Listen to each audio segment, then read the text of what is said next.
The Road Departure Mitigation System, or RDM, is part of Honda Sensing, our intelligent suite of safety and driver-assistive technologies. RDM adjusts steering and braking if you cross detected lanes without signaling.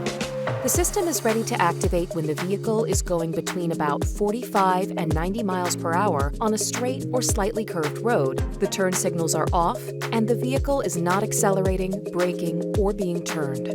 If your vehicle approaches any detected lane markings, the outer edge of the pavement bordered by grass, or gravel or oncoming vehicles when the turn signals haven't been engaged, a lane departure warning appears in the driver information interface. The system further assists with steering corrections while alerting you with rapid steering wheel vibrations.